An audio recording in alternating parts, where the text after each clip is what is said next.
السلام علیکم ورحمۃ اللہ وبرکاتہ۔ سورہ عبسہ، سورہ نمبر 80، آیت نمبر 37، جز اما پارہ 30۔ بسم اللہ الرحمن الرحیم۔ لکل امرئ منہم یومئذ شأن یغنیہ۔ انشاءاللہ ہم لفظی ترجمہ کرتے ہیں۔ ہم نے جو پچھلی آیتیں پڑھی تھی بس اسی کے کانٹیکس میں یہ آیت ہے کہ انسان حشر کے دن، یعنی جس دن اللہ سبحانہ و تعالی دوسرا سور پھونک کر سارے لوگوں کو جمع کریں گے، اکٹھا کریں گے، اس دن سارے لوگ اپنے قریبی رشتہ داروں سے دور بھاگ رہے ہوں گے، فرار چاہ رہے ہوں گے کہ کوئی کسی نیکی کا یا کسی حق کا مطالبہ نہ کر دے۔ تو آگے اسی کے آگے فرمایا گیا ہے لکل امرئ۔ ہم ایک ایک لفظ کو لیتے ہیں۔ سب سے پہلا ورڈ ہے لکلی، ٹھیک ہے؟ تو یہ دو الفاظ سے مل کر بنا ہے، لی پلس کلی۔ لی حرف جر ہے، حرف جر یعنی پریپوزیشن، ٹھیک ہے؟ ابھی ہم یہ دیکھ رہے ہیں، لی حرف جر ہے، پریپوزیشن، اور اس کا میننگ ہوتا ہے لی کا فور، لیے، اردو میں لیے، ٹھیک ہے؟ لیے۔ تو یہ حرف جر جو ہوتا ہے اپنے آگے آنے والے اسم کو مجرور کرتا ہے، بیکاز یہ حرف جر ہے، نام سجیسٹ کرتا ہے کہ جر کرنے والا حرف، ٹھیک ہے؟ تو یہ کیا کرے گا، یہ حرف جر اپنے آگے آنے والے اسم کلی کو کیا کر دیا، اس نے جر سٹیٹس میں کر دیا۔ دیکھیں لام کے نیچے زیر ہے، تو سنگولر ورڈ کے جو لاسٹ لیٹر کے نیچے زیر ہوتا ہے وہ انڈیکیٹ کرتا ہے جر سٹیٹس کو، یعنی مجرور کو، ٹھیک ہے؟ تو لی حرف جر ہو گیا، لی کا ترجمہ ہو گیا لیے۔ اب اس نے اس کو افیکٹ کیا ہے، کس کو، اس کو۔ تو اب ہم اس کا ترجمہ دیکھتے ہیں، ٹھیک ہے؟ کلی، کلی پہلے تو اس میں مجرور ہو گیا، بیکاز حرف جر ہمیشہ اسم کو اٹیک کرتا ہے، تو یہ اس میں مجرور ہو گیا، ٹھیک ہے؟ مجرور کیوں؟ کیونکہ سنگولر ورڈ ہے اور اس کے نیچے زیر لگا ہوا ہے، تو اس میں مجرور یعنی جینیٹو ناؤن، جینیٹو ناؤن، ٹھیک ہے؟ تو لی کی وجہ سے کلی، حرف جر لی کی وجہ سے کلی مجرور ہو گیا، اس میں مجرور۔ اب یہ جو کلی ہے اس کے روٹ لیٹرز ہیں کاف، لام، لام، اور یہ قرآن کریم میں 377 ٹائمز ریپیٹ ہوئے ہیں الگ الگ کمبینیشنز کے ساتھ۔ کلی جو ورڈ ہے 377 مرتبہ ریپیٹ ہوا ہے، ٹھیک ہے؟ کلی کا میننگ ہوتا ہے ایوری، ایوری یعنی ہر، اردو میں ہر، ٹھیک ہے؟ ہر لیے، ہر کے لیے، ہر کیا کس کے لیے، آگے ہم آگے ورڈ کو دیکھیں گے تو بات واضح ہو جائے گی۔ ہر اور لی، لیے، تو یہاں پر ہو گیا لیے اور یہ ہو گیا ہر، ایوری، ٹھیک ہے؟ For every. نیکسٹ ورڈ ہے امری ان، امری ان، ٹھیک ہے؟ امری ان۔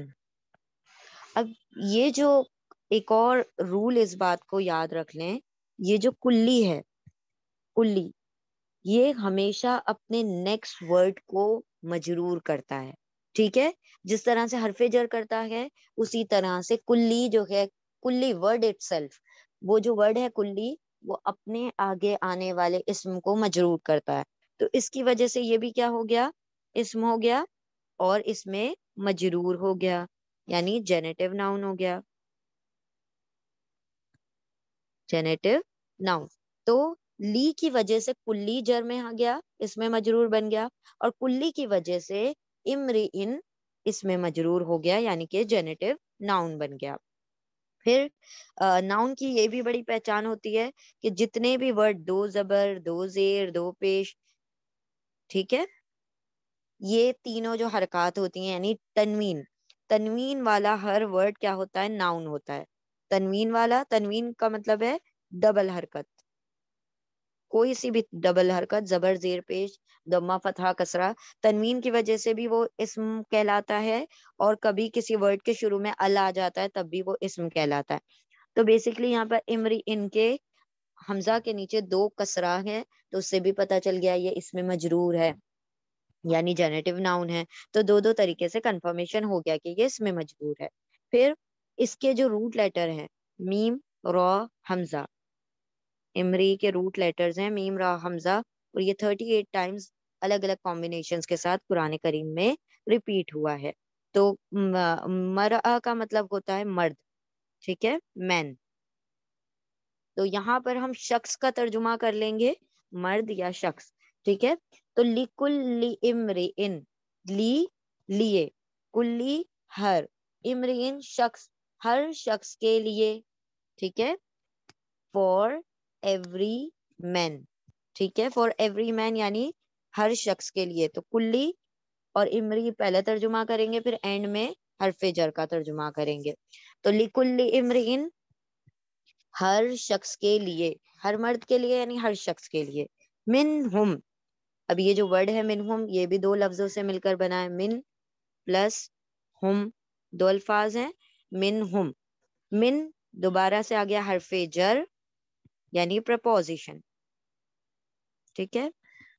اور یہ جو ہم ہے یہ ہے من کا ترجمہ ہو جائے گا فرام یا سے یا امنگ کا بھی ترجمہ ہم کر سکتے ہیں، امنگ، ٹھیک ہے، امنگ، سے، فرام. تو یہ حرف جر ہو گیا من، اور من کا ترجمہ ہو گیا فرام، سے. اور اس کے بعد جو ورڈ ہے ہم ہے اٹیچڈ پروناؤن. اٹیچڈ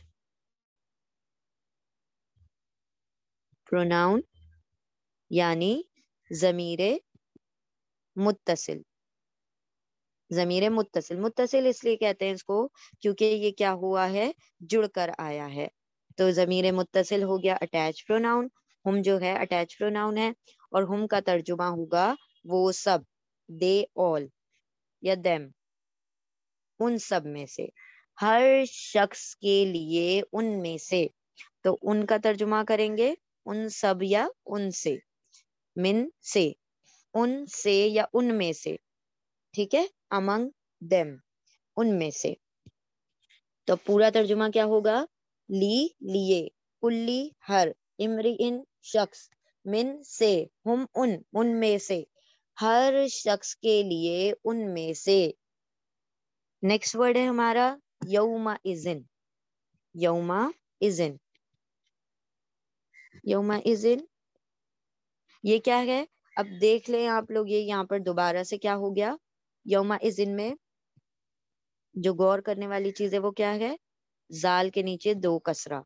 تو چونکہ یہ دو کسرہ آ گئے ہیں تو کیا پتا چل گیا، یہ اسم ہے، ناؤن ہے، ٹھیک ہے. اور ناؤن کون سا ہے، جینیٹو ناؤن، کیونکہ کسرہ ہے.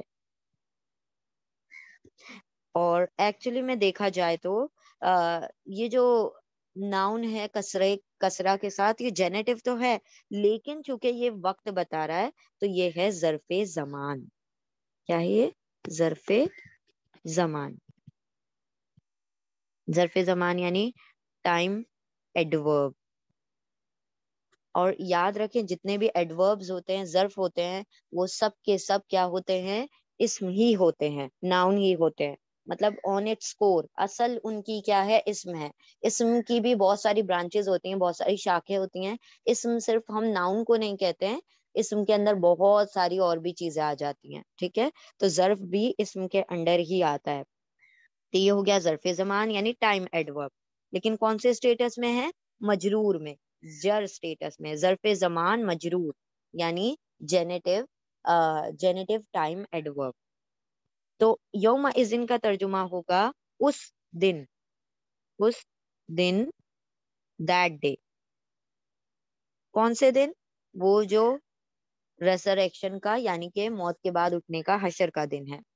ہر شخص کے لیے، منہم ان میں سے، یوم اذن اس دن، شأنن، شأنن.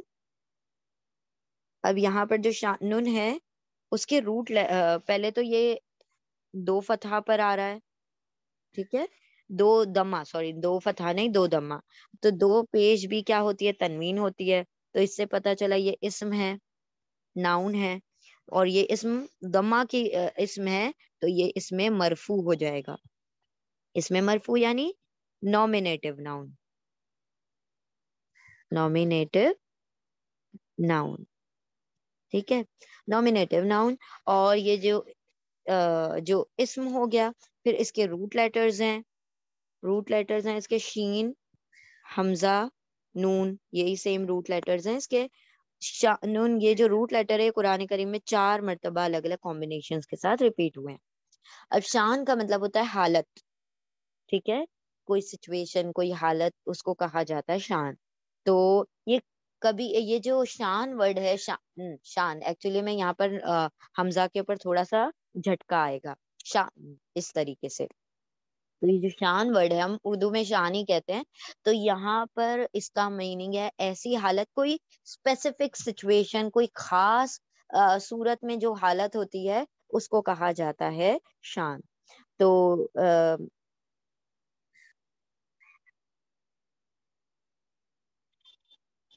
شان کا مطلب ہو گیا حالت.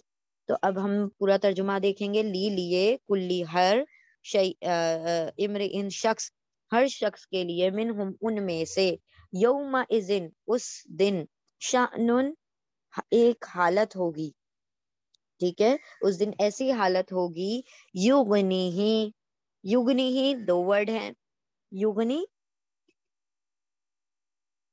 پلس ہی, ٹھیک ہے, یغنی پلس ہی. یغنی جو ہے یہ فعل مضارع ہے, فعل مضارع یعنی امپرفیکٹ ٹینس. امپرفیکٹ ٹینس, اور امپرفیکٹ ٹینس کیا ہوتا ہے؟ پریزنٹ اور فیوچر کا کمبینیشن ہوتا ہے, یعنی حال اور مستقبل دونوں ملا کر امپرفیکٹ ٹینس بنا کرتا ہے. اور امپرفیکٹ ٹینس ہمیشہ یتان سے شروع ہوتے ہیں, یا تا الف نون یتان. یتان کیا ہے؟ یتان 4 لیٹرز ہیں. ہمیشہ فعل مضارع جو ہوگا وہ یا تا الف نون کسی نہ کسی ایک لیٹر سے شروع ہوگا. تو یا کا ترجمہ ہو جائے گا وہ, تا کا ترجمہ ہوتا ہے تم یا پھر وہ, 2 ترجمے ہوتے ہیں. میل کے لیے تم ہو جاتا ہے اور فیمیل کے لیے وہ ترجمہ ہوتا ہے تا کا. اور الف کا ترجمہ ہوگا میں, اور نون کا ترجمہ ہوگا ہم. اب چونکہ ہم یہاں پر دیکھ رہے یگنی میں یا آتا ہے تو ہم باقی سب کو اسکپ کرتے ہیں. یا کا ترجمہ ہو گیا وہ, غین نون یا, غنی, غین نون یا. یہ جو روٹ لیٹرز ہیں غین نون یا,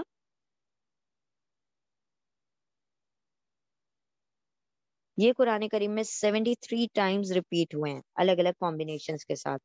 اب یاد رکھیں غنی کے 2-3 ترجمے ہوتے ہیں الگ الگ.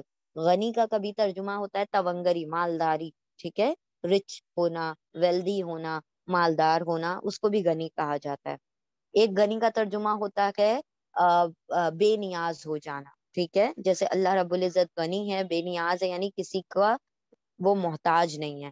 اسی طرح غنی کا ایک ترجمہ ہوتا ہے بے پرواہ ہونا, ٹھیک ہے, بے پرواہ ہونا. تو یہاں پر غنی کا ترجمہ ہے بے پرواہ. اور ایک ترجمہ اور ہوتا ہے کنٹینٹ ہونا, یعنی کہ کسی چیز, کسی حالت پر کیا ہو جانا, مطلب اس حالت کو ایکسپٹ کر لینا, قبول کر لینا. کہ ایک انسان اگر اس کا دل غنی ہے, غنی کا مطلب کیا ہے کہ اس کا دل کیا ہے, مطمئن, مطمئن ہونا, ٹھیک ہے, تو مطمئن ہونا یہ بھی ترجمہ ہے. تو غنی کا ترجمہ مالدار بھی ہوتا ہے, تونگر, مالدار. غنی کا ترجمہ ہوتا ہے بے پرواہ. غنی کا ترجمہ ہوتا ہے بے نیاز, یعنی کسی کا محتاج نہ ہونا. اور ایک غنی کا ترجمہ ہوتا ہے مطمئن ہو جانا, کنٹینٹ ہو جانا. تو یہاں پر جو غنی کا ترجمہ ہے وہ ہے بے پرواہ ہونا. یا وہ غنی, غنی کا مطلب ہوگا بے پرواہ کر دے گا یا بے پرواہ کر دے گی. کون بے پرواہ کر دے گی؟ وہ حالت, بے پرواہ کر دے گی ہی, ٹھیک ہے. تو یہ غنی کا مطلب ہو گیا وہ بے پرواہ کر دے گی. اب نیکسٹ ورڈ ہے ہی, اس کو. ہی جو ہے اٹیچ پروناؤن ہے, جیسے ہم آیا تھا وہی ہی ہے, سیم اٹیچ پروناؤن, ضمیر متصل. تو یہ جو ہم ہے اسی کا سنگولر فارم ہے ہی, ٹھیک ہے. تو ہی کا مطلب ہوگا ہم, یعنی اس کو, ہی یعنی اس کو. him, to him. اگر اب ہم پوری آیت کا ترجمہ کریں تو کیا بنے گا؟ لی لیے، کلی ہر، امرئن شخص، ہر شخص کے لیے، لکل امرئن ہر شخص کے لیے، منہم ان میں سے، یوم اذن ان میں سے، کن میں سے؟ ہر بندہ جو کہ اللہ کے سامنے حشر کے میدان میں کھڑا ہے، ان میں سے ہر شخص کے لیے کیا ہوگا؟ یوم اذن اس دن، یعنی قیامت کے دن، حشر کے دن، شأنن ایسی حالت ہوگی، یغنی ہی یا وہ غنی بے پرواہ کر دے گی، ہی اس کو، کس چیز سے بے پرواہ کر دے گی؟ اس کو تمام لوگوں سے بے پرواہ کر دے گی، یعنی اسے کوئی ہوش ہی نہ ہوگا، اسے کوئی سمجھ ہی بوجھ نہ ہوگی۔ اب یہاں پر ایک حدیث ہے، اس کا مفہوم ہم آپ کو بتاتے ہیں کہ ایک مرتبہ آپ صلی اللہ علیہ وسلم نے فرمایا کہ جب سب لوگ میدان حشر میں جمع ہوں گے تو وہ کیسے ہوں گے؟ ننگے بدن، ننگے پیر، اور غیر مختون، یعنی وداؤٹ سرکمشن، تو سرکمسائز نہیں ہوں گے وہ، اور ننگے پیر ہوں گے، ننگے بدن ہوں گے، اور پیدل ہوں گے۔ اب حضرت عائشہ رضی اللہ تعالی عنہا نے جب یہ سنا تو وہ مطلب چونک گئی کہ کیسے برہنہ ہوں گے، ننگے بدن ہوں گے، تو یہ ایسا نہیں ہوگا کہ لوگ ایک دوسرے کی شرمگاہوں پہ نگاہیں پڑ جائیں گی؟ تو انہوں نے سوال کیا، آپ صلی اللہ علیہ وسلم نے فرمایا کہ سب لوگ میدان حشر میں ننگے بدن ہوں گے، ننگے پیر، غیر مختون ہوں گے۔ حضرت عائشہ رضی اللہ تعالیٰ عنہا نے آپ صلی اللہ علیہ وسلم سے معلوم کیا اس طرح شرمگاہوں پر نظریں نہیں پڑیں گی؟ آپ صلی اللہ علیہ وسلم نے فرمایا، اس کے جواب میں یہی آیت تلاوت فرمائی اور فرمایا، اس روز کسی کو کسی کی طرف دیکھنے کا ہوش تک نہ ہوگا، یعنی ہر کوئی اس قدر زیادہ اپنے اندر مگن ہوگا، اتنی اس کی جو ہوش ہوں گے، مدہوش ہوں گے، جیسے کہ کوئی قرآن میں آتا ہے کہ ایسے ہوں گے جیسے سکارا، یعنی جیسے کوئی نشے کی حالت میں ہوتا ہے اور اس کو خبر نہیں ہوتی نا کہ میرا کیا حال ہے، میں کس حال میں ہوں، اسی طرح سے ہر انسان، ہر شخص اسی طرح اس دن صرف اپنے اپنے بارے میں سوچ رہا ہوگا، اس دن کسی کو کسی کی خبر نہیں ہوگی۔ تو آپ صلی اللہ علیہ وسلم نے اور اللہ رب العزت نے اس آیت میں جو بیان کیا ہے، آپ صلی اللہ علیہ وسلم نے اس کو حدیث میں الیبریٹ کر کے بیان فرمایا ہے کہ ہر انسان اتنا مدہوش ہوگا اپنی مطلب حالتوں میں کہ مطلب جو بھی اس کے اوپر جو پریشانی، وہ دن بہت ہولناکی کا ہوگا، کوئی آسان دن نہیں ہوگا، اور بہت طویل دن ہوگا، اور سورج بھی بہت قریب ہوگا، جس کی وجہ سے سارے لوگ پسینے میں شرابور ہو رہے ہوں گے، اور ہر انسان کا دیکھیے تھوڑی سی گرمی بڑھ جاتی ہے تو ہماری کیسی کیفیت ہو جاتی ہے کہ مطلب کوئی چیز اچھی نہیں لگ رہی ہوتی، سب تھوڑا سا چڑچڑاپن ہو جاتا ہے۔ تو اس دن تو بالکل انسان اپنے گناہوں کے مطابق بھی، اپنے اعمال کے مطابق بھی، اس کے جو پسینہ ہوگا کسی کا کان تک، کسی کا گلے تک، اور پھر سورج بھی اللہ سبحانہ و تعالیٰ اس کے بھی قریب آ جائے گا، یعنی ہر قسم سے وہ جو انسان ہوگا وہ پریشان ہوگا۔ تو اسی لیے اس کو کوئی کسی کی پڑی نہیں ہوگی، کسی کو کسی کی خبر نہیں ہوگی، کسی کو کسی کا ہوش نہیں ہوگا، ہر کوئی اپنے میں کیا ہوگا، جیسے کہ کوئی مدہوش ہوتا ہے، جیسے کہ کوئی نشے کی حالت میں ہوتا ہے، اس طریقے سے ہر کوئی اپنی اپنی نفسی نفسی کر رہا ہوگا۔ تو اللہ نے اس آیت میں کیا فرمایا، ہم ایک مرتبہ اور دیکھ لیتے ہیں، لیے کلی ہر امری شخص، یعنی آدمی یا مرد، یعنی ہر شخص کے لیے، ہر شخص کے لیے، منہم ان میں سے، یوم اذن اس دن، شأنن ایک حالت ہوگی، یغنی ہی یا وہ غنی بے پرواہ کر دے گی، ہی اس کو، یعنی دوسرے لوگوں سے بے پرواہ کر دے گی اسے۔ اللہ سبحانہ و تعالیٰ اس دن کی ہولناکی اور سختی سے ہم سب کی حفاظت فرمائے، اور ہمارے لیے حساب کتاب کے دن کو آسان فرمائے۔ اللہم حاسبنی حسابا یسیرا۔ جزاکم اللہ خیرا کثیرا۔ السلام علیکم ورحمۃ اللہ وبرکاتہ۔